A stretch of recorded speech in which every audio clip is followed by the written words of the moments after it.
tribute beer. Streaming network. Oh, man, that's sad. Good. He's like, I didn't hear what you said. Oh, nice. Here for the celebrity. You're famous. Is Jordan the East End? After we ran over a student. How did he not know?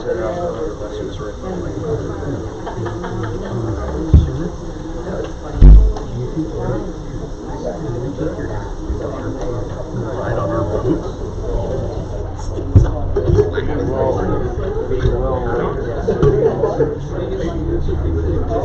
Take her. Put some duct tape on her. usually have a good Yeah, she's very sweet. She's super cool. I just did the funniest part was it's all hands just like you.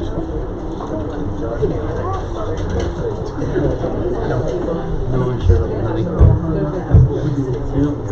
go. Away goes now. Yeah. Oh, yeah.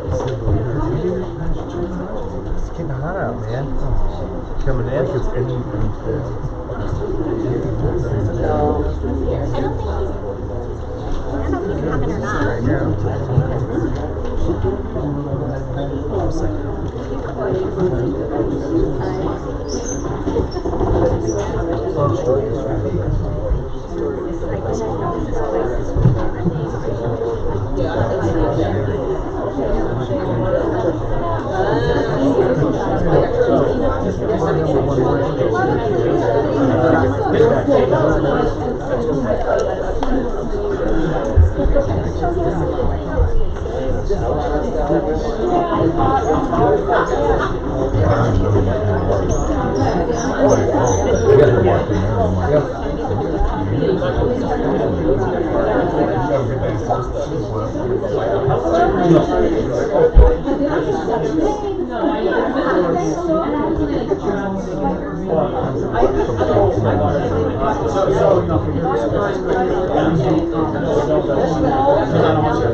But I don't know. I don't know what's going on right now.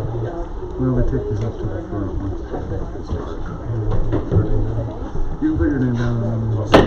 Okay, I'd like to call a June 5th, 2019 night under the history, if you would please.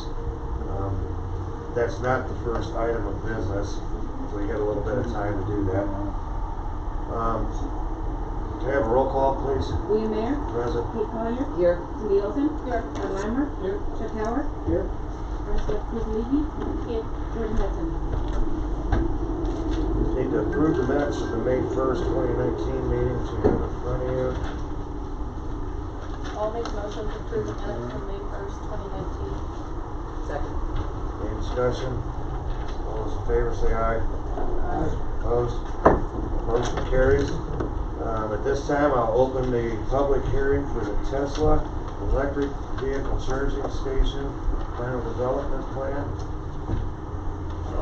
City staff, please. Thank you. Good evening, Commission.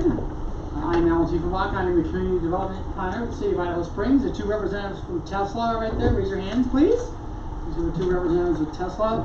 This is a Tesla charging station final development plan. So the subject property is a 15,000 square foot parking lot. It is directly east of the Come and Go. So if you know where that lot is, it is there now. That's what they're proposing. That lot is a private lot. It's not a public lot, and it has 15 parking spaces in it.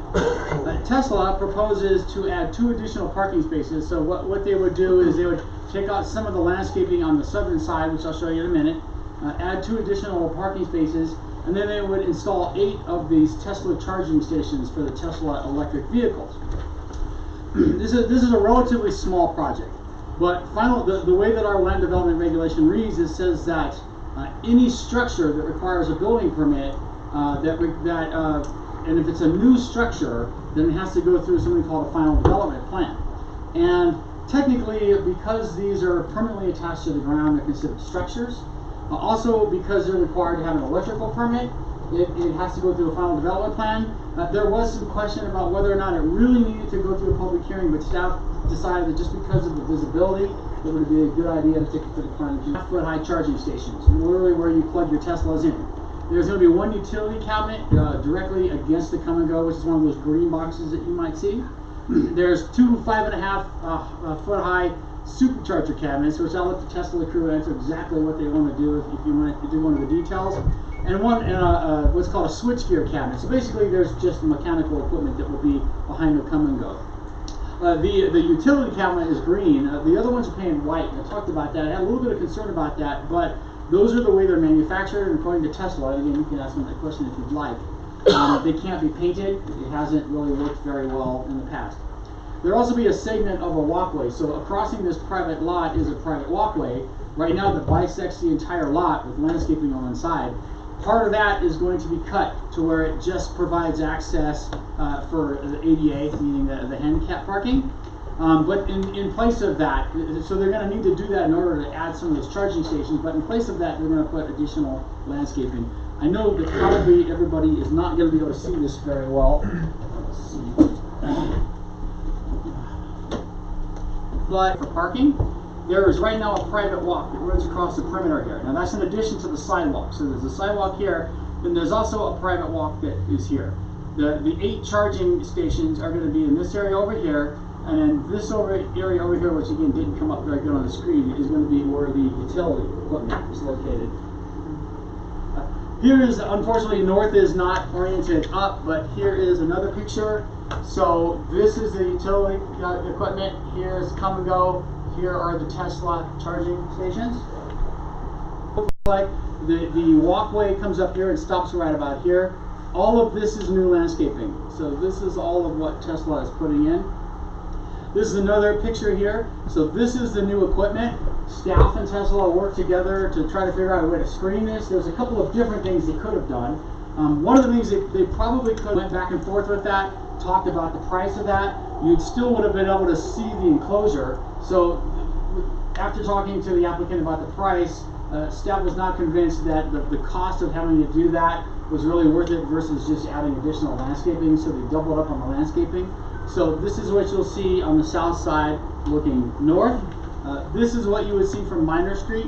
So here are the Tesla charging stations. Here is the new equipment, and here is all the new landscaping. And this is relatively simple, but the project meets all the zoning requirements. So when we're looking at a final development plan, we look at it against our land development regulation, which are our regulations for the city, to see if it meets all the zoning regulations. That means heights, setbacks, use, landscaping, all of that meets. We do believe the equipment's going to be visible. You're going to see it, but staff and the applicant have worked together to double up the landscaping in the area to help screen it and soften it a little more, so you don't just look at those hard boxes. Because Tesla's, so this is a little different from a gas station, where when you pull into a gas station, you get your gas, you're in, you're out in a couple of minutes. This is different in the sense that Teslas can take between 30 and 60 minutes to charge, and that's the reason why Tesla chose this location, because it's next to the historic district. So when people are charging their Teslas, it gives them time to patronize the downtown and walk around the historic district. So with that, staff recommends that the Planning Commission recommend approval of this final development plan. That is my presentation. I'm sure Dunn would have a presentation, or proprietary, and it's only exclusive to Tesla. I'll let them answer. They're nodding their heads. So I don't think that you can. It's sort of like Droid and iPhone. You can't use the plug on both. Okay, thank you. The applicants, you have anything you'd like to add? No, thank you so much for the thorough summary, Alan. I think you did a great job describing it. If you guys have any additional questions or comments, we're here to take those into account. Alan, my understanding is when the K&G went in many years ago now, that the Come and Go was the one that was responsible for the landscaping. Is that yes or no? How much of the history you want? I was there, so I know what the history is. They are responsible Yes, for it. at one point that was where the parking lot is was supposed to eventually be a mixed-use building. Right, Never got- but all the landscaping around K&G was supposed to be, that they are supposed to landscape it. Correct. Who's going to take care of this landscaping? Yeah, so our agreement with Come and Go, the landscaping becomes their property, so they'll maintain that space. Okay, If there's so- issues with that, we're happy to use our relationship. By the way, I'm Tesla having charging stations there. I do have a problem though that I don't think Come and Go is upholding their end of the deal, which is beautifying that area and keeping it beautified. So that would be my concern with the screening process being plants. It's dying again. I'll double check, but I'm pretty sure we can go on zoning enforcement if Okay. that's something that you'd like us to do. Yeah, I would just like to approach that. That'd be great. I'll check on that. I don't have the exact answer right now. I'm pretty sure we're right. But I think that's true. It is. Yeah, that was a big thing when we were discussing that corner. Guys hear that? Yep. We can bring that up with Come and Go as well. Thanks. Does Tesla have universal equipment We do not for the fast charging. for any others? We have a level 2, kind of a slow charger that really wouldn't make sense for kind of the Come and Go use case. So when we work with them, they ask us to put in our fast charging technology, because that matches most closely with what their kind of convenience store model is built for. Can you answer closer up towards them so we can get you on recording if you're gonna Yeah, do sure. that? Where are you looking? Just kind of stand here because we've got a recorder here, and I'd like to get those answers. Yeah, absolutely. Can I face this one? Yeah. Great. Yeah. So what I was saying is we do have a level 2 product that will charge a car in 4 to 8 hours. So it's more kind of meant for like a workplace or home solution. For our fast charging, which is part of what our supercharger is, that's what helps our customers make longer distance trips or enable local ownership in a more convenient manner. We only have the Tesla supercharger, which is a Tesla specific product. Are you guys considering designing any universal fast charging? Not that I'm aware of.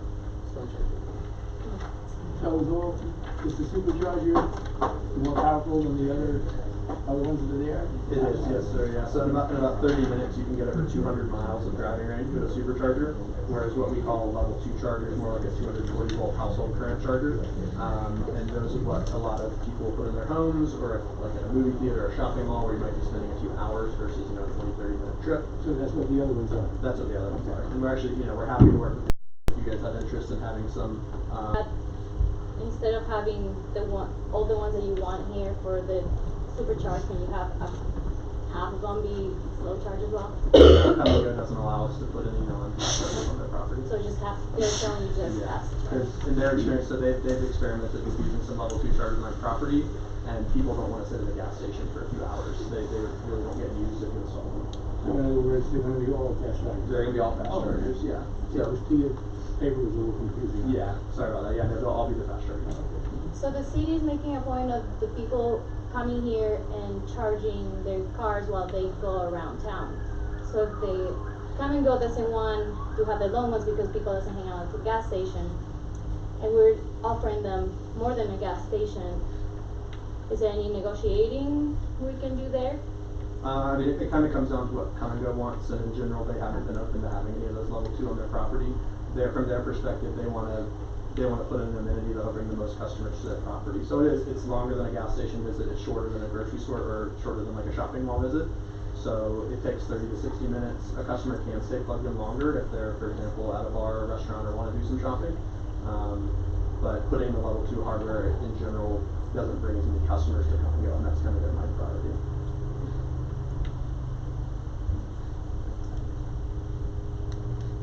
So we're kind of tied to whatever the Come and Go wants from these guys. Yeah, we work together with them, and they don't have any interest in having the slow charging convenience store items, so it matches up really well with their business model. But we're developing sites with them all across their stores. Parking lot clogged up, the same about 4 hours. Yeah, exactly. And the feedback we've gotten from them is that parking lot often is, people who are parking and staying longer for whatever reason, maybe not going to the Come and Go. So is it gonna be only Tesla cars can park there? In the 8 spaces, so all the rest of them are still private, open for the Come and Go. Yeah, so that's a Come and Go parking lot. So we'll But that sign. wasn't the original deal when we had Come and Go. It was supposed to be a public parking lot. Wanna get into that?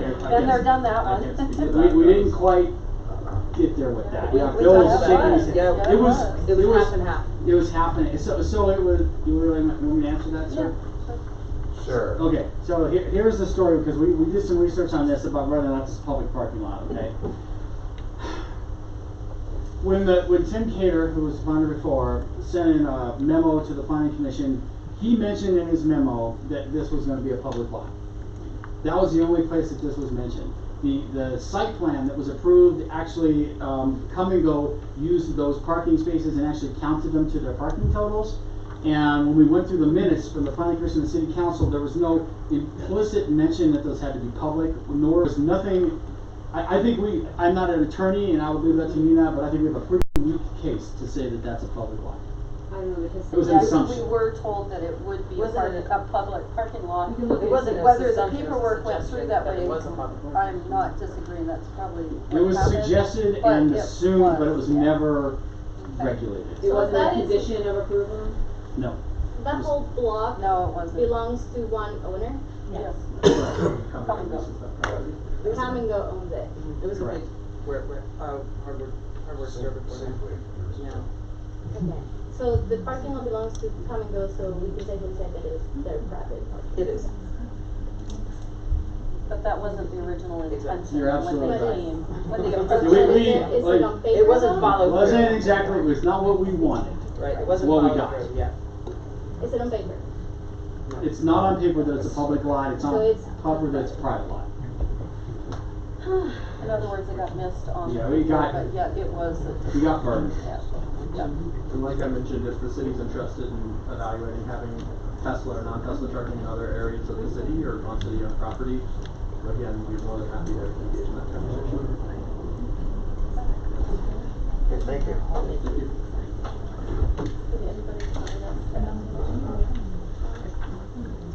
So will only Tesla customers, or only, Come and Go people to park in that lot? Who will be allowed to use this? It's So- the chair's in charge. We'll go to public comment here on the sign-up sheet. There's only one name, and it was Alma Sanchez. Would you like to speak to this issue? No, I just wanted to make sure, I live at 613 Minor Street, and with all these changes that are happening, my husband and I wanted to just kinda have a little bit more of a feedback on what's going on, so I was gonna ask to see if I could get a report from the beginning, from the last meeting, if possible. Or an email. Yeah, of course. I mean, you would go to the city, you would go to Oh, city okay. staff, though, yeah. Okay, what was I was talking to Cindy here, what was the question that came from over here? I just wanted to know if it's not a public parking lot, who's allowed to use the chargers? I wasn't quite clear on that, I'm sorry. Come and Go customers. It's Come and Go owns that lot. Come and Go gets to decide who gets to use that lot. It's proprietary for Tesla, so the 8 Tesla charging stations are for Tesla customers only. The other 8 parking spaces would be for anybody that the Come and Go wants to use. People park there. I've never seen them throw anybody out, but they could because they own that lot. But it won't be signed for Tesla only. It's implied by the fact that it's a Tesla unit there. I mean, they are all over Denver, and I'll just use Kohl's as an example. There's Tesla units. You just Basis for picking up from Carlson. So whether or not it's. But still, it's there or not. private property. Yeah. They wanna put a sign up that Yeah. says towing of their expense, I guess I would do that, but they must not have a problem with it though, with. but you know what I'm saying. You can probably tell if Tesla vehicles are coming up behind you. So.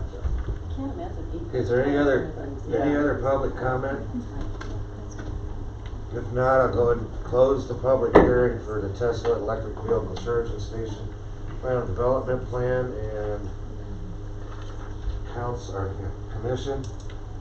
Would you like to discuss it anymore or make a motion, or what's your pleasure? I just want to make sure that it's on record that Alan will follow through with the Come and Go and Tesla about the landscaping all the way around the building. And then, if that's the case, then I recommend the planning commission recommend approval of the proposed final development plan to the city council for the Tesla charging stations. Is there a second? Second. Got a motion and a second. Is there any further discussion on the motion? Roll call, please. William Mayer, Yes? Rick Collier, Yes. Cindy Olsen, Yes. Ron Reimer, Yes. Chuck Howard, Yes.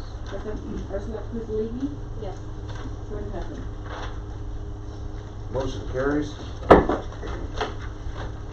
The historic, once again, if you want to speak when it comes public speaking time, you need to make sure you're signed up on that sheet there, please. We're going to limit it to 3 minutes. City staff, please. I'm going to go through kind of a whole background about how we got to where we are and what this is about. Because I think there has been some discussion, especially on some of our social media pages, about exactly what's happening here and why we're doing it. So real quick, I just want to say, why are we doing this? This has been one of the questions that I've been asked. So this rezoning is being proposed to preserve the unique character. It would not affect present businesses in the historic district, nor would it inhibit future proprietors if they're doing similar businesses. So most of the businesses in the historic district could not be built under the present regulations. The historic district is zoned commercial 1. Building permits for many improvements in the front 10 foot of these buildings, which I'll talk about in a minute, cannot be issued without variances. Also, the existing C1 zoning allows uses such as apartments, warehousing, and auto body, which I'll also talk about. Development pressure is very high right now, especially for apartments. And what that means is that I'm the front line, so I get all these phone calls from people asking what they can and can't do in the historic district. One of the things that's been troubling, and I've gotten more calls about, is whether people can convert these businesses into apartments. Staff has received multiple inquiries about these types of things. This is the historic district, so this is the area that would be proposed for rezoning. The pink equals the historic district. So in 2017, the City Council approved the new comprehensive plan. Staff worked very closely with the Planning Commission when we did this. We held 3 public meetings. The first public meeting brought in 75 people. At the time, notice was mailed to every property owner and every business owner in the city of Idaho Springs. Some 1,300 letters. 8 Planning Commission work sessions were held. So you remember that. One particular work session, it was actually ended up being 2 work sessions. 2 of these work sessions dealt with the land use recommendations. One of these would include the historic downtown. One element that the comprehensive plan addresses is the current zoning of the historic district. Like I talked about, this is presently zoned commercial 1. This is the same zoning that exists along the east end, along some of the areas along Colorado Boulevard, and some pockets along the west end of town. There's been issues regarding setbacks and concerns regarding uses by right in the historic district. I put up sorry, it's a little bit slow. It's done on Bluetooth, so it's not always up to speed, and now it's not doing anything. Sorry, going back.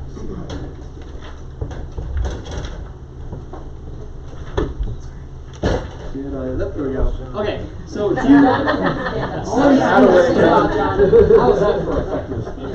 so this is the existing zoning map for the city of Idaho Springs. Now, the purple here is a little misleading. This is the historic district, but if you see the pink, that's all the C1 zoning. That includes this purple area, which is the historic district.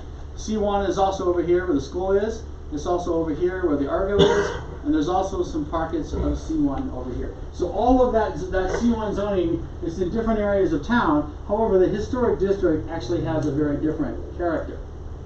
So the first thing that drove this was setbacks. So hopefully everybody can see this. Here is a section of the historic district. Here's Minor Street. This red line here equals the setback. So C1 has a 10-foot setback. In the historic district, all of the properties, all of the buildings are built literally right to the property line. They don't have any setback. So in this area in here, this is all what's called a non-conforming building. What that means is that no additions can be made.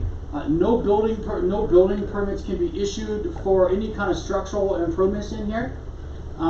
If you wanted to do a rooftop deck and you had to get a building permit, maybe there were stairs or it was above something that required a deck, if any part of that deck was in here, you would have to go through the variance board, which would take you between 30 and 60 days to be able to get a variance for that. So I cannot, or staff cannot issue any building permits for any improvements that happen within this area. What drove this was when we had a proposal for a building out here that wanted to pop the top, which it didn't finally happen, but the way the setbacks are measured, you take the line all the way up to heaven, and nothing can encroach into that setback, or whatever is encroaching into that setback, nothing additional can encroach into that setback. So that's the first issue. The historic district, as it is right now, could not be built under the present zoning. Here are the allowed uses that are allowed in C1 right now. Now the red ones are the ones that I'm going to talk about next, but these are all the uses that are allowed right now by right in the historic district. The three that I'm going to address is multifamily, and I'm talking about in regard to it being a standalone use, automotive service stations, so those will be allowed in the historic district. And just to clarify, the come and go is not in the historic district. It's right across the street from the historic district.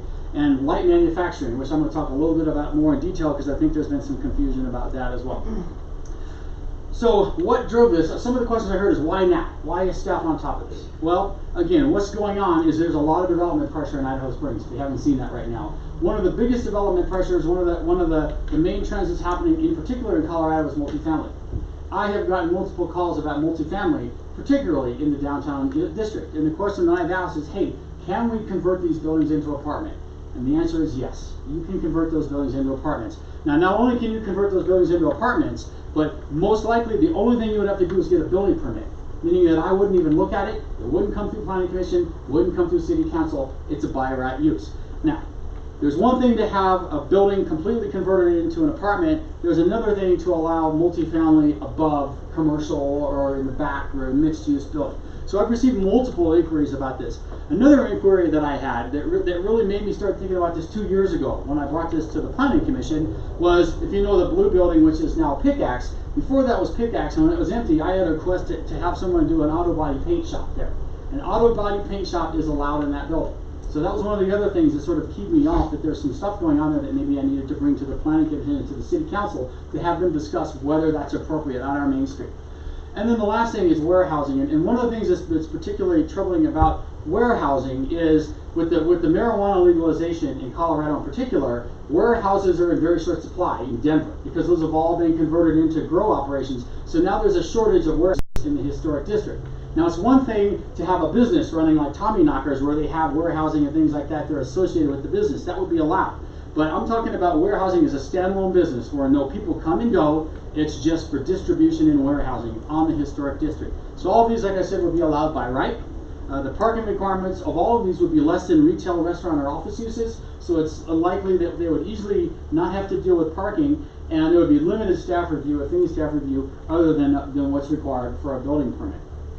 When the comprehensive plan was written in 2017, there were certain recommendations in this comprehensive plan that specifically talks to this, and I put that in your staff report, and I put them up here as well. One of it talks about that the form of the character of the main street is not addressed by the current zoning, and it talks about the residential being encouraged above or as mixed use, but not as a standalone use. It also recommends to create a zoning regulations that reflect the existing character of the historic district. The comprehensive plan was approved in November of 2017. And when that happened, staff then began working on revisions to the zoning regulations. And one of these included looking at this new land, dealing with a new zone district to address the historic district. This land development regulation had 3 public meetings, 9 planning commission work sessions.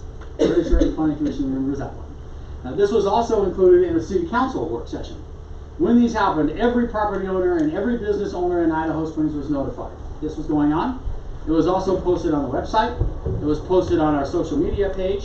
And not only this full color ad was in the Clear Creek Current, letting people know that these land development regulations were being updated.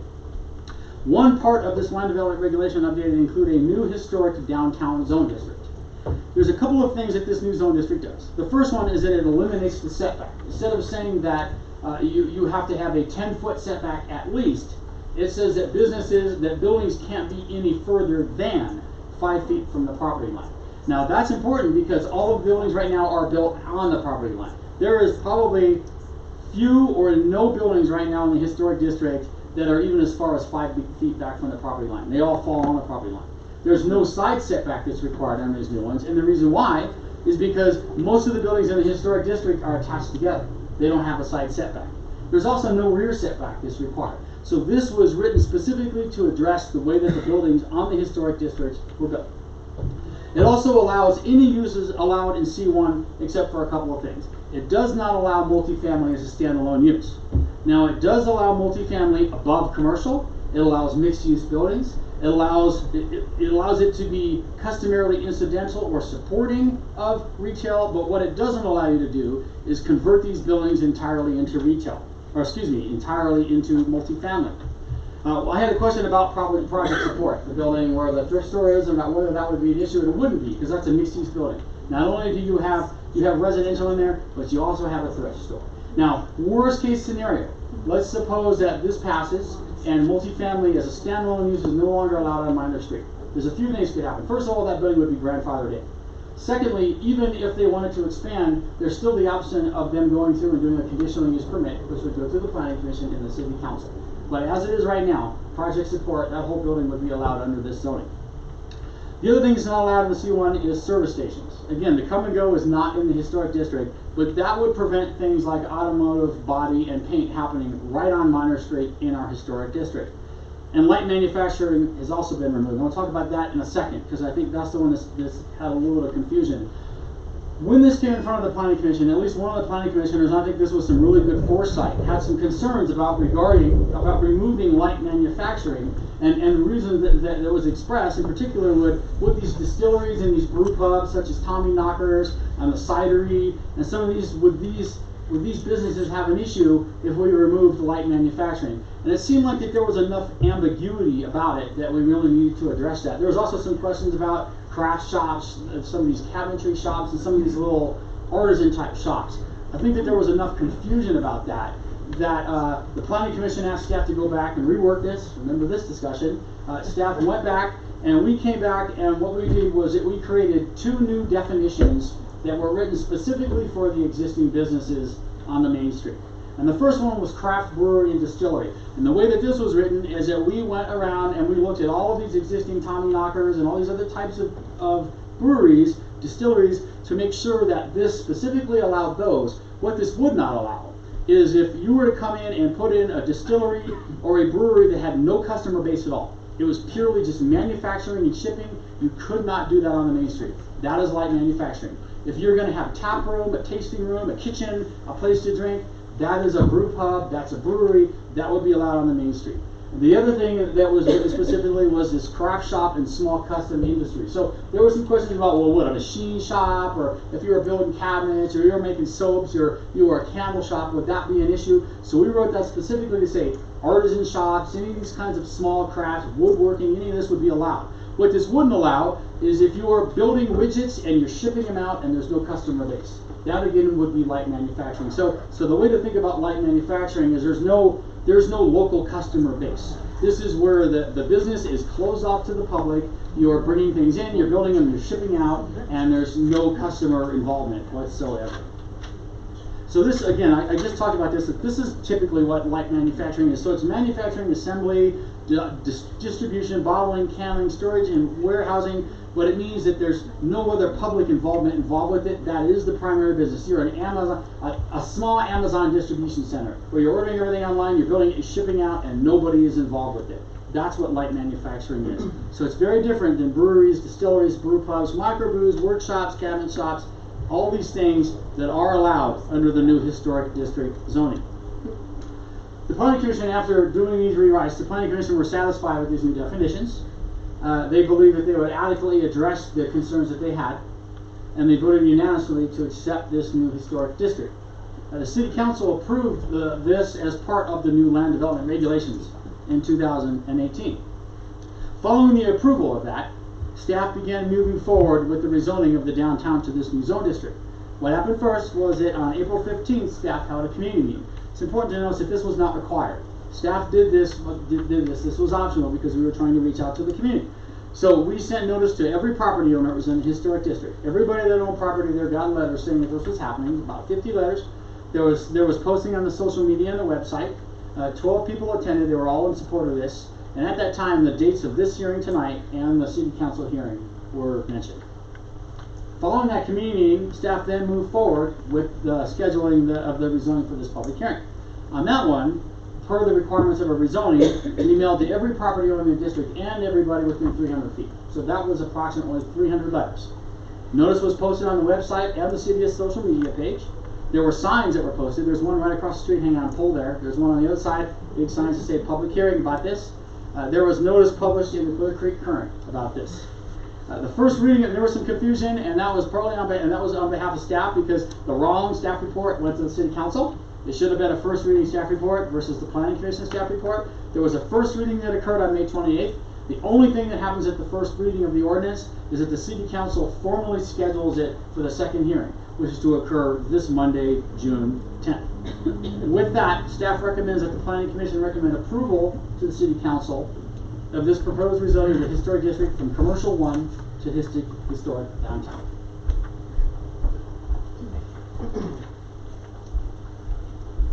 Are there any questions to staff? I did have one, and maybe this offsets another question. So let's just say one of the businesses that is light manufacturing that are now going to be allowed under the HD designation decide that they only want to ship out of their business and they don't want customer base in and out of their business. Can they do that? Is there verbiage in there that they can't change the way that they're conducting business? So that's tricky. I would say for grandfather. No, what I'm saying Well, is if you're converting the business into, so you're going from an allowed use to a not allowed use. Right. Okay? If they don't have to get a building permit to come in and have staff review that, there's really no way that we would know. So is there something that we can put in there that doesn't happen? Because I don't think that that's the intention of this HD, is that we don't have that kind of business in the downtown area. Short of changing this would be a regulatory change, so we would actually have to change the land development regulations to do that. If property owner X that's owning a brewery decides that they don't want to have customers in their brewery anymore, they just want to manufacture and ship. Right. They would come in, I hope, to get a building permit to move a wall, to remove a door, to do something, and staff would say, no, that's not allowed use, you have to have a customer base. Now, how would we catch them if they decided not to have people in there? What would happen is somebody would eventually complain, and we would hear about it, but it's covered in the table. We can't. You're gonna do that. It's not allowed. It's the same thing as what is keeping any business owner from doing an allowed use there what is keeping any business owner from doing a use there that they're not supposed to be doing? You don't need to go. It's not only always caught, but when you get a building permit. If you look at the chart, manufacturing. What page? On page. It says 3 and 4, but I don't know. What's on top, hon? Table 21-50-1, allowed uses by zone district. Okay. It's, and then it says for. So it's covered, they can't do it, Correct. that's all I wanna know. Correct. Maybe that was a long-winded, not very good answer. I No worries, apologize. that was a very fast answer, I like that. I want to mention though that, related to what she's saying, we might need to update the definition of craft shop and custom small industry. To what? To specify that they have to have a customer base, because right It now says it doesn't above say it. that. Well, actually, it's true, it doesn't, only says it for the brewery. For the brewery and distillery, yeah. It should actually probably say it for the lower one, she's right. For which one? Same page, 20-50-1, with the little orange on But top. all of them say that. Well, it says retail sales It's in your businesses. definition though, Alan, that's what she's talking about. Yeah. The orange. Yeah, there you go. So it does say such establishments must include restaurants, or you're talking about craft It's like shop? Yeah, the shops that. Small establishments or artisan businesses where a skilled craft worker creates, repairs, and or sells products such as furniture, cabinetry, decorative arts, clothing. Probably need tea in there too, and I coffee. know you don't wanna change it, but. Okay, so I didn't want to go to this topic, but one of the things that will probably happen is we've been moving forward with this new land development regulations, and there are little tweaks that need to be done. And we're not talking big things, we're talking things like that. I'm expecting that to come in front of you in November to fix some little things. So if you're comfortable with this tonight, that's something that could come in front of you in November with the other little tweaks that I want to make. And when I talk about little tweaks, I'm talking about things like there was a requirement for a boundary survey with a rezoning, which is onerous. You shouldn't have to do that, so I'm asking them to remove that. There's little things like that that are going to come to you for revisions in November to the LDR, and this is one of the things that I can add if you'd like to put that. Okay. I mean, There's can we short still- of changing the regulations. That's the only way that I can fix this. Is changing. I think the that's fine. I regulations. think it's necessary if we want to be able to say people, no, you can switch from, you used to have customers, now you know, we need to have that definition. I think- And now I or can- later. just to it be will be fine. specific. I can right? fix that if you'd like and add that if you're okay with. I didn't want to get into that conversation, but you will be seeing some revisions. But the coming worst in case there. scenario that in between now and then, what could happen that would, I mean, could anything happen significant that would, No, if somebody came in and it was clearly a manufacturing and distribution center and it really wasn't a small, like what Bill does is a perfect example of what this is, right? Bill doesn't have a lot of customers coming in, he takes orders, he fixes them, we come and pick them up, right? He doesn't have people just walking. I was just looking at the definition for small industry earlier and I couldn't find anything. The word that I found was, small scale industry. That's another little detail that I think should be. You're probably correct. There's some other words that don't quite match, and this is why you have to tinker with this stuff occasionally as you kind of use it. You're probably right. I can look at that and see how that goes. Craft shop and custom small industries is that definition. It's like a long term. Yeah, so it's fine if we're just creating our own definition, because really small industry doesn't really exist out there in the internet. And then last thing, sorry. Sure. I'm just thinking that on the craft shopping, on that same definition, I just want to make sure that we are not excluding anything that we don't know of right now, that we can think of right now, that is similar to those definitions. Could we modify the definition to say something like small establishments there? I mean, that's why it's crafted says such as furniture, cabinet, decorative arts, clothing, because there's no way you're going to get everything. But it's kind of like, if you're doing something similar to this, it's one thing. If you're coming in and you want to have a bottling, manufacturing, distribution plant, it's clear that that's not the intent of this. So I can tweak this however you'd like. I think such as covers it, I think it does. It was written specifically for that, such Yeah. as, because you just don't know. As soon as you put something in there, a new industry is going to come in that I've never heard of. Right. It's going to come in. So I have to say, same impact, same kind of thing, customer It's base. footprint, right? It's Your an background. artisan business. Okay. But Cheese manufacturer? keep this in mind. I'll make a note, and if in November we can talk about these tweaks to fix that. Thank you. Any other questions for staff? He's covered everything else. We don't have an applicant, so we'll go into the public comments, and the first person is Amanda Kowalewski. If you would please, everybody just come up there kind of where Alan's speaking, so we can get it on the recording.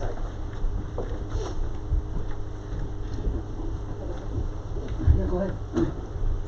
I feel that the citizens of Idaho Springs are extremely concerned about the volume of change and the speed at which it's happening in our community. We're looking at approving our 15th new ordinance of the year within a week's time. As a citizen, we've been attending as many meetings as we can make, spending countless hours on the city's website, and even created a Facebook, which I thought we would never do, all in order to obtain information on the changes in current events in our community. We found this process extremely tedious and time-consuming, and have still only been able to find partial answers to any of our questions. We've reached out to the city via email, filled out forms, and paid money in order to obtain information, and have hit a dead end on almost all fronts. At the City Council meeting on May 28th, we asked the question to the Community Development Planner, Alan Tiefenbach, what the urgency of these matters were, and why we couldn't allow more time to gather information and allow the community's opinion in these decisions. His reply was that there is no rush, I could do it in September. I feel something like that would be a great idea. We are a wonderful city with an amazing community that has withstood the Great Recession and continued to grow to the point that we're struggling to find housing and parking for all of the people who want to spend time here. This wonderful place will continue to be just fine, and although we need to make change, there is no need to rush into decisions and force the hand of people who are not comfortable with the changes happening to their homes and businesses. There is currently an unprecedented community outcry due to the speed of the changes and the difficulty gathering information as to what is going on in our community. As we all know, lack of information and swift changes cause questioning to the people's trust in our local government. Most of us are regular citizens who are trying to live and raise families in this wonderful community and feel that the representation of money in the form of large business and tourism are the focus group of our local government.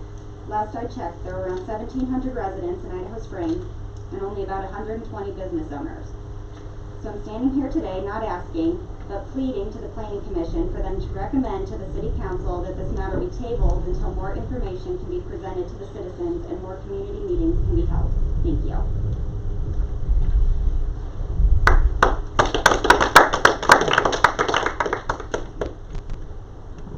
Next on the list is Mike Kowalewski, and I just need to remind everybody one more time, it's a 3-minute limit on this. Diane's the timekeeper.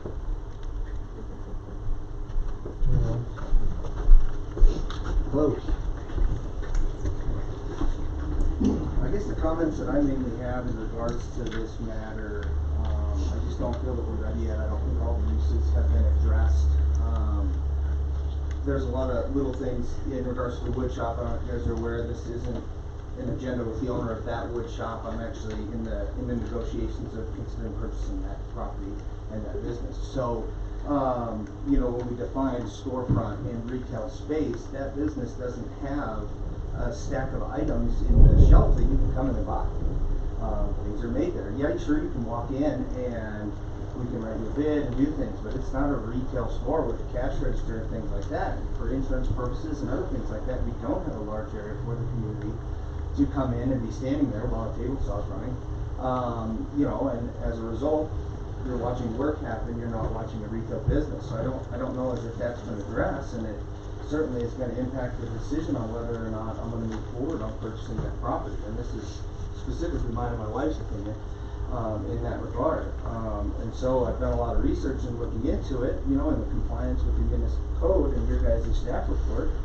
You know, there's 3 or 4 items, you know, section 2, you know, they talk about the material changes in the district, and it says it hasn't changed since 1970 when it was designated C1. So what is the urgency and why are we changing it now? I think that the historic district's pretty well preserved, and you know, if we're so concerned about it, why are we adding brand new electronic parking meters and Tesla stations within 12, 15 feet of the, probably more than 15 feet across that street, but in direct eyeshot of what we're trying to preserve as such a crisis, you know, and obviously from an auto industry aspect as well. I mean, we bring in old hot rods and auto enthusiasts to our town and do parades with them and everything else, so I have a hard time with that being such a terrible thing to be in town as long as it's done in a tasteful manner. I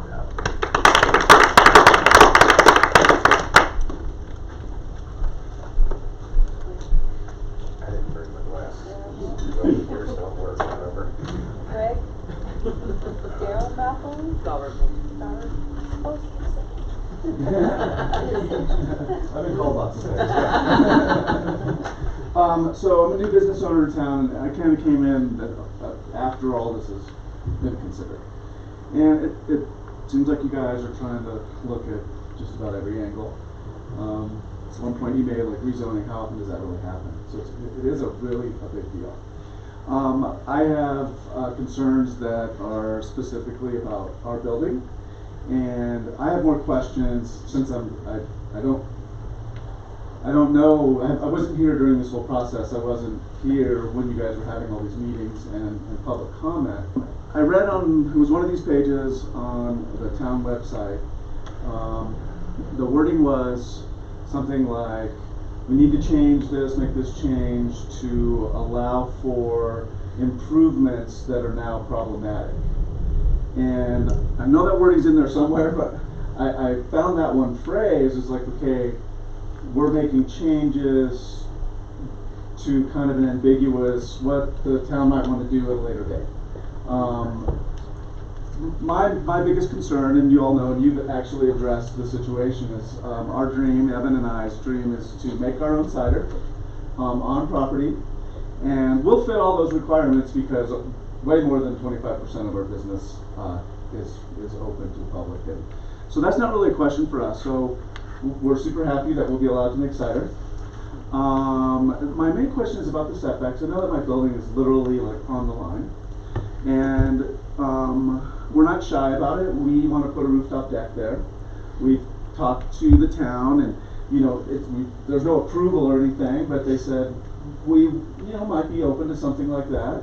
Not necessarily that my neighbors would be, and I know that would be something that would take a lot of consideration for everybody. Just because there's residences in the buildings around, and I want to be a good neighbor possible, so that people would see people up there having a good time and want to come join us. To get a building permit, then you can do it. And there's certain requirements. Oh, we'll have to get a building permit. If you have to get a building permit, then you could. Okay.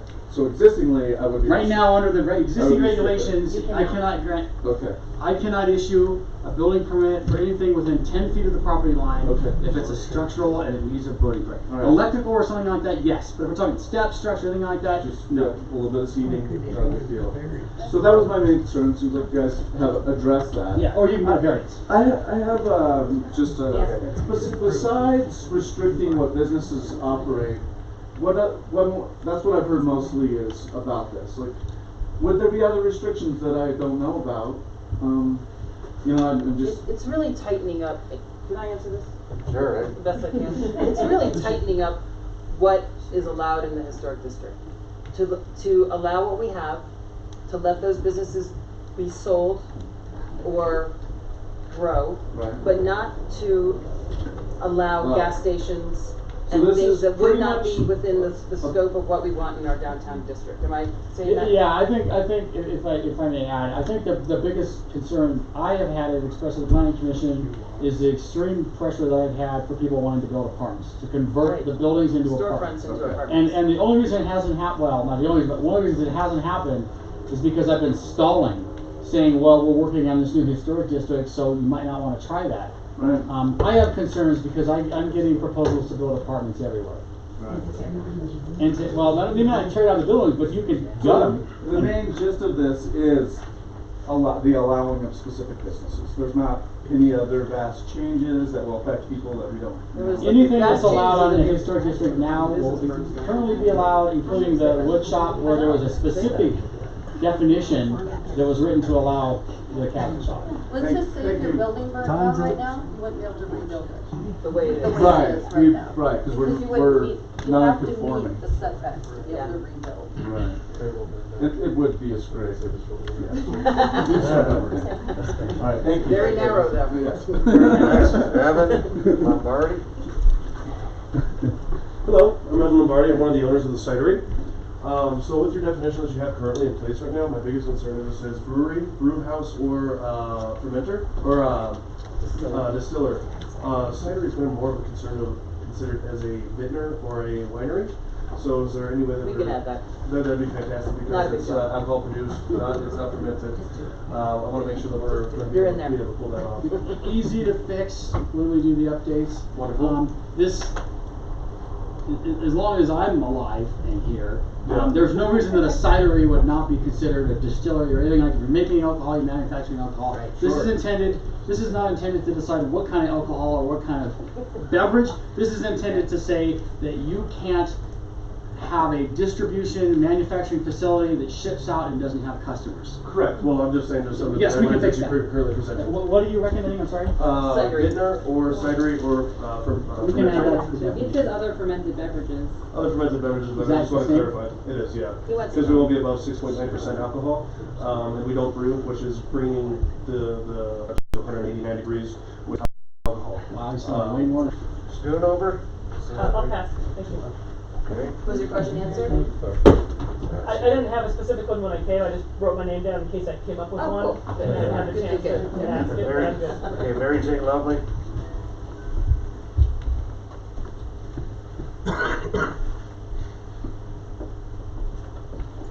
Mary Jane Lovely, longtime resident, longtime property owner in the historic district.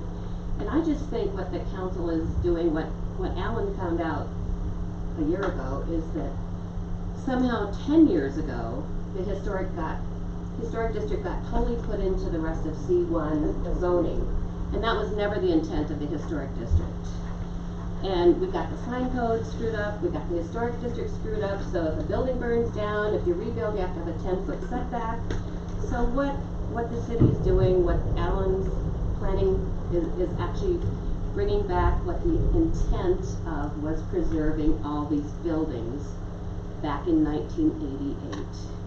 I have made, and all of us, not all of us, but most people in the historic district have made a complaint to rent to retailers, to commercial people that are doing maker spaces, that are contributing to the pedestrian economy of the city. And it's always been my feeling to do office spaces, apartments, whatever, upstairs, but keep that retail commercial district going. So I think what's happening right now is just righting a wrong that was done when we redid the code 10 years ago. And I think we need to allow makerspace. I think what's happening is the right thing to do, and I'm for it. Good. Next person is Carla Cole. Thank you guys. Thank you, Alan, for taking us on and the planning commission. I appreciate future business owners and the community. I've been here. My husband grew up here. I've been here for 15 years almost, and state right now. And so I think it's a very valid point that Alan has to try to keep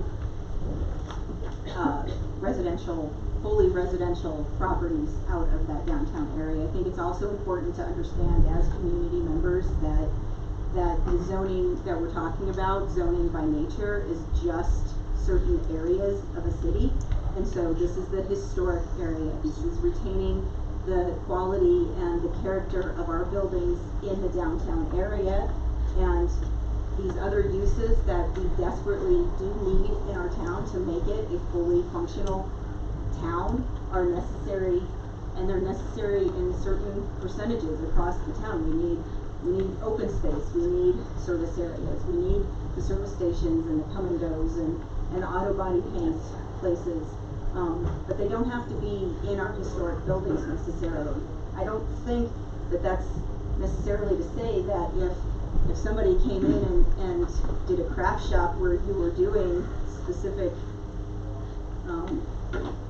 things with automobiles, that might be questionable, as that is a craft shop or a auto body place. But until that time comes, I think you know, you can always say, oh, what's the next thing, what's the next dream? And I appreciate the fact that you want to have a woodworking place. I think it's fabulous to have that, if it's a store, it's a retail location, but it's also a craft shop. And to have more of those in our town, whether it's right there or beyond, is going to help the type of community we are. I would ask, is that no? Doesn't allowed, Kate, you had mentioned doesn't allow to be converted solely into specific business, though it doesn't have a retail base on the premises. Right. That's what we were talking about. So with the transaction, you know, having a transaction, I would say that more than that, it's transactions in your business. It's maintaining the visibility as a storefront. So you still have windows and that kind of stuff, but you still have transparency and windows to allow for that in the district. And I mean, I'm not gonna put Bill on the spot by asking. Sorry. I'll put Mike on the spot. But if I walked into a craft shop, such as a woodworking shop, and I said, can I see your portfolio? If you had a book of your items that you have made, to me that would be considered if you had chairs hanging on the wall. So I think that's as simple as that to be a retail shop. You could say, I'd like 10 of those. You know, flip it through a buck. So I'm not putting Bill on the spot. He's old fashioned. Right? But I think also I think also as we go through and you as a planning commission are the first line of defense to seeing these proposals come through for new buildings, whether they're residential or shops or commercial office parks, you know, whatever they are that somebody can dream and put here, you were the first line of defense. And so we need to have more written into our code so that we have certain variation in material, certain transparency, certain pieces that allow the street frontage to be appealing and inviting to people, regardless of where we are in our town. If we're going to put these beautiful sidewalks in everywhere as we have, we also want something to look at, you know, as we're walking by, not just a big brown building that's at a zero setback. But I'll leave it at that. Thank you. Thank you.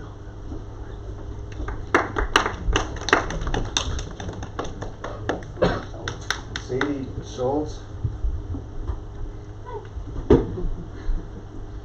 I'm Sadie Schultz. I'm the owner of the Spice and Tea Store. So I guess for me, I'm really glad that there was a lot of clarification, as there was a lot of concerns about, you know, obviously I manufacture in my building. I make everything there, so it was good to make sure there was clarification that it wouldn't be inhibiting my business. But I think to address the speed of concern of why this needs to happen now is nobody knows and can prevent a fire on Minor Street, you know, and if this doesn't change soon, a fire might happen, and then we're forced not to be able to rebuild our buildings, and I would be in a space where I couldn't reopen my business. Because my building would not fall within the current zoning, I would be trapped and I would be lost. So I think it's, nobody can guarantee that there's not going to be something that happens tomorrow. So it's really important that we protect our business owners that are currently operating on the minor district to continue to allow them to do what they do there. So that's why I'm for that.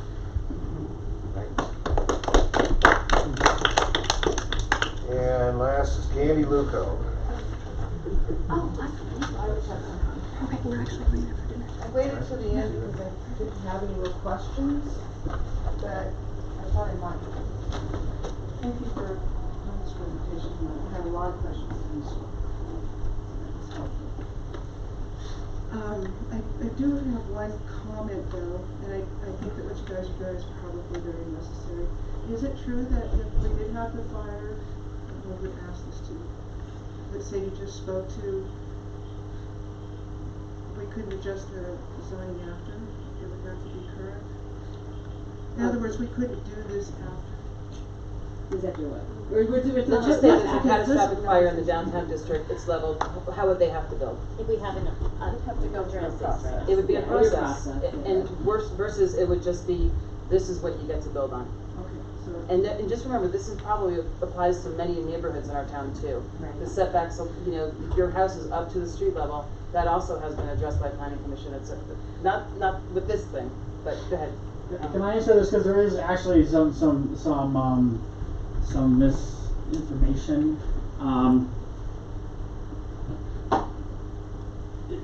If they were to burn down, I'm not sure if I'm going to get this quick enough, because I looked at this before, because I knew that actually you can, if your business is destroyed by an act of God, you can rebuild it to its pre-calamity condition as long as it's done within 6 months. Okay? Now that's not typical. Okay? Everybody is correct. That's not typical. In the city, you can. Okay? That's not what we're so concerned about. A fire burning down the building. We're more concerned about the guy that just came in and wanted to put in his rooftop deck, and I say no because he doesn't meet the setback. I'm more concerned about if you want to put in a new room into the front of your building, and I say no because it's not in the setback. That I can't allow. I can't allow modifications, improvements, additions to anywhere in the setback. But if it did burn down, if it got hit by lightning, it was an act of God, yes, you could rebuild it back to the way it was. But if you tore it down, you couldn't. There's a lot of and people that came out from the Tesla conversation is there was we all understood that would become a parking lot, or at least half of the parking lot would be accessible. And they're like, I think were your words, tweak it and present those to planning before we vote on it. They're all over. They're not allowed. So it's allowed. It's anytime Now you it's change allowed. zoning, what's existing can continue Right. until it stops. So if CenturyLink moves out, AT&T can't move back in. That's what I was gonna ask, they can't change ownership of the same kind of.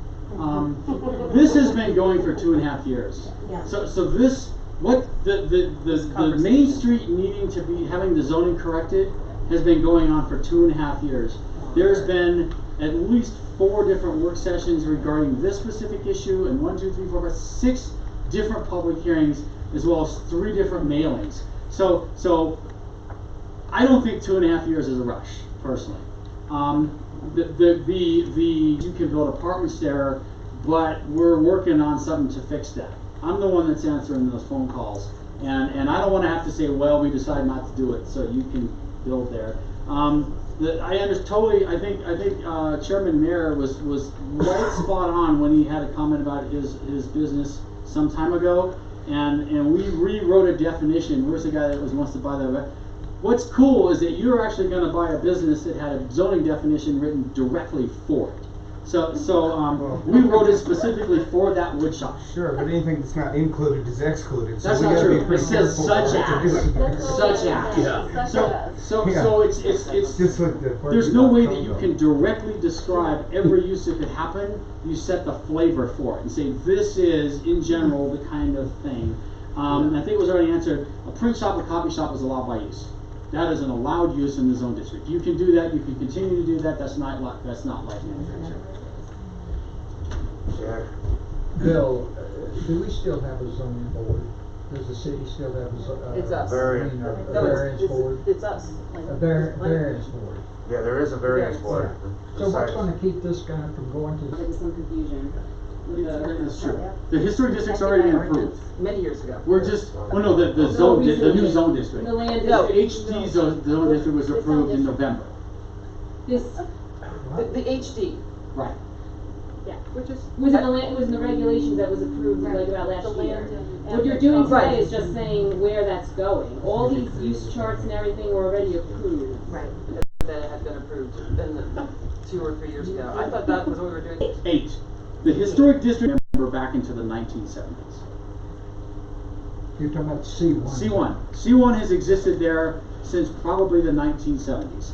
The designation, I know there's like 3 different things all called the same thing, so I get this confusing. The landmarked historic district, it was designated as a historic district, not related to the zoning, in the 1980s.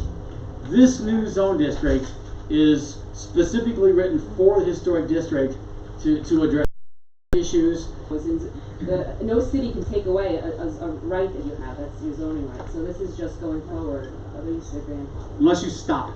Right. But, well, I mean, but you know what I'm saying, like. You're saying empty right now. Empty right now. If somebody wants to buy them. Right. I didn't count, but. I think it's, I know there's at least two. Any store on the main street could be converted into an apartment. Right now. Okay, so my question is, you gotta get a building permit to do that, and you're not gonna allow them to change anything with the first 10-foot setback. So currently, they can't build an apartment up to within 10 feet of the front of the building currently. They would, sure, the building, they could not, if they had to get a building permit for anything within the 10-foot setback, they couldn't do it, but anything beyond the 10-foot setback, they could. Unless they went to the variance. Unless they went to the variance board. So that's not that ironclad. Right. I'm just confused, so if you could clarify for me. So you're saying the urgency in this matter is that there's a housing crisis and that someone could willy-nilly come in here and turn one of these historic storefronts into an apartment building, which we do not want, piece of cake, but he's unable to add a deck to the top of his building? That's not what we're saying. Well, that's currently the way the zoning is right now. I don't understand. So it would benefit him if he changed the zoning, he'd build his deck all the way to the front of the building. We can still build a deck, we just couldn't bring it the whole way to the street. I understand that, but you guys can't even build a deck, and you guys are, how are you gonna change the whole, the uses of a building into a park? Do it. Like he said, we've been working on this for 2.5 years. We've had, what was it, 9 work sessions and how many, yeah. So it's not like this just happened last week. And it wasn't a 15-minute conversation. It's this been blew up hours, because of and the we've been here parking alone, thing. by the way, just to be very clear, alone. Yeah, nobody shows with up staff. at the So it has been 2.5 years. This has been a long, long conversation. And honestly, just from my personal, I don't own a business in town. All I own is a piece of property. Is I don't see how this is a lose situation for anybody who's a business owner. Yeah. This is a safety net for you to keep things out of the historic district that they're not compatible with your businesses. That's all this is. Yeah. It does make sense. And by the way, cleaning up zoning has been on the Planning Commission's agenda for 15 years. For 15 years. So, I mean, I don't speak out very often this way, but I am going to say this time, just trust me on this one. I don't go along easily with the crowd. Ask Alan, he knows.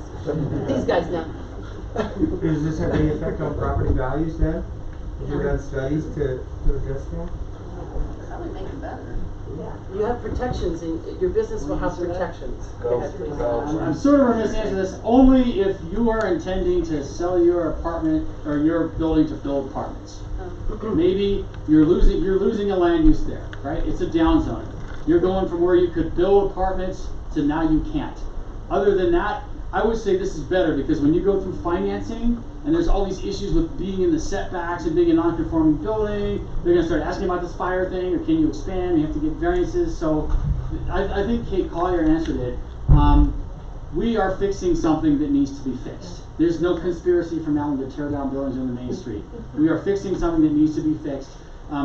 You could talk to Mr. Boynton, who was trying to do a second floor about all he had to go through with the variance boards, and the other people I've had to say you have to get a variance when they want to build things. But I think it's, we could go back and forth. Sure, you might have, if you want to do apartments, you may not be able to do them within 10 feet of the front setback line, but you can still build all apartments, however you make that work.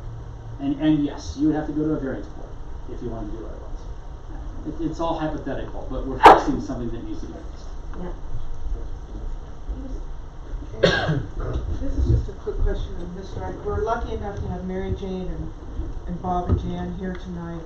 So my understanding of where the historic district was from Tommy Knockers to, not including this building. It's actually Hose House, Carnegie Library. I have the map. Tommy Knockers. It's all the way down. That's my question is, I didn't remember it being this large, this much of an area. It always was. There's a historic district. That's it. The bank is And it always included clear down to the bank? Yeah. It was always designated. Alan, would you just call out some of the help you? City Hall, Help you. the bike shop, The train. the train, Mason's the bank. No, Mason. Alright, sorry, the bank, the Mason Hall. The Mason- I'm gonna let here, so who else wants it? Somebody The else can Mason probably is do directly this. above City Hall. Next to that One of is the the historic streets home rate. touch on the key issue with the variance, going to variance board, the necessity to prove a hardship, because that, you know, that's not a necessarily easy process. Could you just talk about that process, Alan, briefly? That's one of many factors. Sure, but that's one of the key issues. How that works. Yeah, the reason why I'm kind of pausing is it's probably easy to prove a hardship. Most of the time with this, when you do a variance, what you have to prove is that you have something that's specific about your property in regard to geography, structure, that deprives you of uses that can't be enjoyed by other people in the same zone district. It can't be a self-imposed hardship. It's if you had to fix something on your building, I think it's pretty clear because you really can't do anything in the setback that you can demonstrate a hardship. The thing that would get tricky is if you're doing something that could be considered unnecessary, then you may or may not be able to prove that you have a hardship by not doing it. Either way, you're having the zoning board, you're having the variance board telling you whether or not you can do it in a setback. If we do this, you won't have to do that.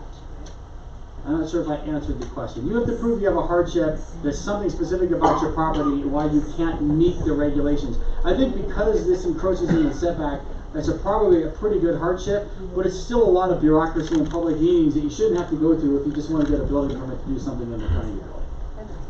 And it's costly. It'll hold you up by 6 weeks to 2 months, and it puts you up to a public process where the public can come in and it may or may not go your way. And why should you have to, if all of the buildings are built right on the property line in the historic district, why should you have to go to the variance board to add a new wall in your bathroom? So Mary Jane, on that map, that one pink clear over here is the library and the other one is Hanson's Lodge. The hose house and the library and Hanson's Lodge. The one in that is the only thing in that other block. Correct. Okay. And then just so you know, there are landmarked properties. The Methodist Church, the United Center actually asked to be included in the historic district, as did the Episcopal Church. And there's a couple of other homes that are landmarked in the community that fall under the reg.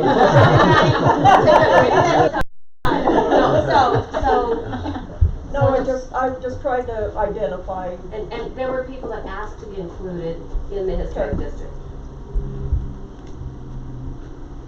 Okay. Anything else?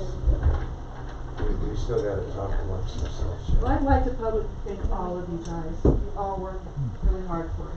Thank you. We don't always all agree, but we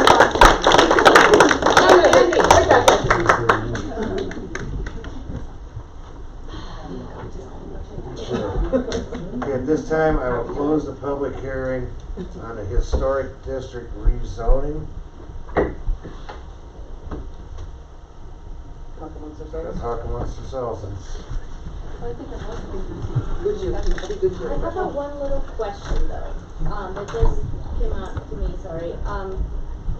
On the chart again on the table, we have under residential that multi-family sentence, it says residential units above the ground floor have no use limitation.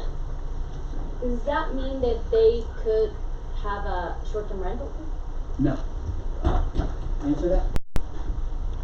There's no requirement that some percentage can be residential or that you have to have commercial. It just means the entire above ground floor, there's no regulations on residential units. Short-term rentals are regulated separately. They're not in the downtown area. No, Yeah. you can get 15 short-term rentals in the whole city, and there's all those requirements, some of which we're going to do some tweaks to. Yes, good. But no, can't do it. Thank you. Okay, it's been addressed, do we want to, add anything to this? It's not in there, it's gonna wait until November. Well, we had a couple things that Alan was going to address in the tweaks in November. I see Nina flinching because this is because She looked like she had a tick. changing because we're talking two different things, right? We're talking about rezoning to the new historic district, Right. and we're talking about changing the land development regulation. I can't make changing the regulation. That would be, you would have to go. That's a whole nother thing. It wasn't noticed for tonight. That would have to Not- go and that's all the fine. way back We know that. and start all over again. So there are some very minor things, and like I said, no matter how well you write a regulation, you're always tinkering with it. It's a live document. But it's better than what we had, and rezoning it to this is going to be a whole lot better than what it's rezoned right now. Okay, with that, I'll make a motion that the planning commission recommend approval to the city council of the proposed rezoning of the historic district from commercial 1 for C1 to historic downtown for HD. I'll second. So now we got a motion and a second, we can have discussion. I got my questions answered. I mean, it's just the current use is not conforming. We only come up with one, and that's been addressed. Everything else that's currently going on downtown will continue to be going on, and to be able to go out, there's no setbacks anymore is what it's going to entail. And when they left it, they can have their rooftop. Well, You know they drove us. Well, they Yeah, can how many apply for guarantees? they can apply for the rooftop, and Right. you know, so I think we covered all the existing businesses. I think food covers anything like we talked about cheese, manufacturer or whatever else could come in under that umbrella. Like Alan said, I don't know that we can actually predict what might come into our downtown in the future, but I certainly think that we've narrowed what we all want to see. I think all those things are things that you guys would be happy to have that business downtown. We all, go downtown. So that's where I feel. I think that all the businesses in place right now are something that somebody would drive here to see, or a local would love to go and, patronize. I would like to assure the audience that we have gone through these documents. We realized on one of the work sessions that there were certain uses that exist that were not included in that, and we made that change. And I walked by again downtown today on my way here to make sure we weren't missing anything. And I believe that we have done a decent job kind of taking a copy, a picture of what.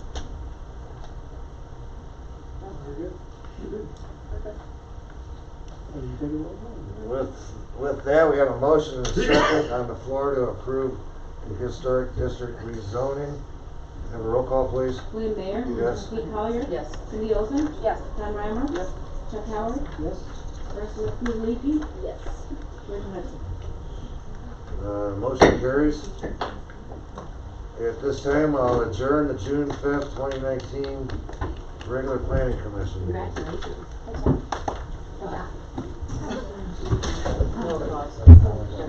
No applause, yeah. Come on, it's time for fun. I think so.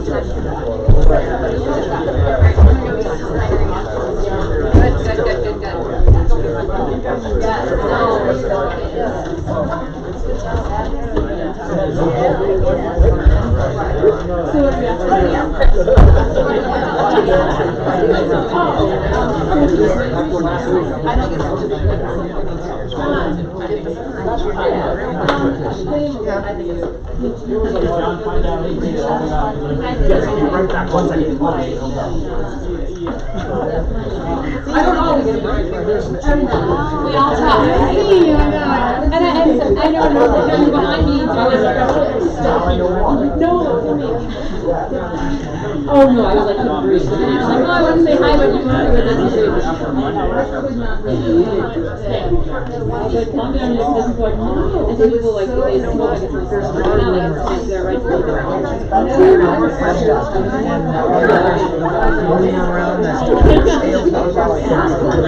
Anxiety was like, yeah, mine too.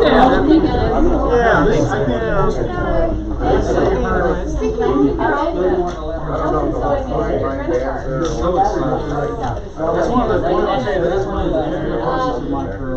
most possible. Just because that is like something you can say. Yeah, right. Not only is it You're a gonna project, legislate it's gonna right be- up. I know. That's what I'm